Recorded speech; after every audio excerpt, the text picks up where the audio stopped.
अंधे या देखने वाले कौन ज्यादा? चलो कुछ नया सीखते हैं आज की कहानी से। एक बार की बात है, राजा अकबर और बीरबल किसी बात पर विचार विमर्श कर रहे थे। राजा अकबर ने बीरबल से कहा, बीरबल, दुनिया में हर 100 आदमियों के पीछे एक अंधा व्यक्ति होता है। राजा की यह बात सुनकर बीरबल ने कहा कि महाराज, मेरे हिसाब से आपकी बात सही नहीं लग रही है। आपका आकलन कुछ गलत सा महसूस हो रहा है। अगर सही मायने में देखा जाए तो दुनिया में अंधों की संख्या देखने वालों के मुकाबले काफी अधिक है। बीरबल की ये बात सुनकर राजा अकबर को काफी आश्चर्य हुआ और उन्होंने कहा, जब हम अपने आसपास देखते हैं तो हमको देखने वाले लोगों की संख्या अंधों से अधिक लगती है। ऐसे में देखने वालों की संख्या अंधों के मुकाबले कम कैसे हो सकती है? राजा अकबर की इस बात पे बीरबल कहते हैं, महाराज, मैं किसी दिन आपको यह बात प्रमाण के साथ जरूर साबित करूंगा कि दुनिया में अंधों की संख्या देखने वालों से अधिक है। बीरबल का जवाब सुनते ही राजा अकबर ने कहा, ठीक है, प्रमाण के साथ इस बात को अगर तुम साबित कर पाओगे तो मैं तुम्हारी इस बात को मान लूंगा। जैसे ही 2-4 दिन बीत जाते हैं, राजा अकबर इस बात को पूरी तरह से भूल जाते हैं। बीरबल अपनी बात को सही साबित करने के लिए कुछ न कुछ सोचने लगे रहते हैं।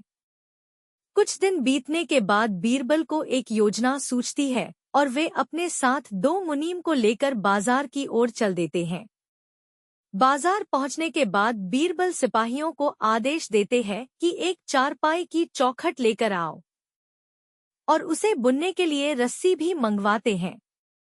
बीरबल अपने साथ लाए दोनों मुनीमों को आदेश देते हैं कि वे उनके दाएं और बाएं कुर्सी डालकर बैठ जाएं।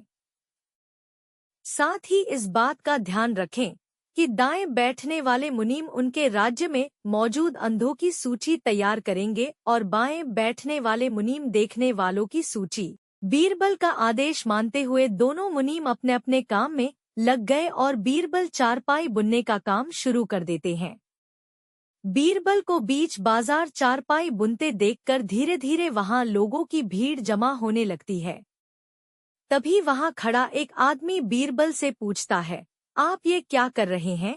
बीरबल इस सवाल का कोई जवाब नहीं देते और अपने दाएं बैठे मुनीम को इशारा कर देते हैं कि वह अपनी सूची में इस आदमी का नाम लिख लें। जैसे जैसे समय बीतता जा रहा था, आने वालों की संख्या बढ़ती जा रही थी और आने वाले सभी लोग यही पूछ रहे थे कि वे यहाँ क्या कर रहे हैं।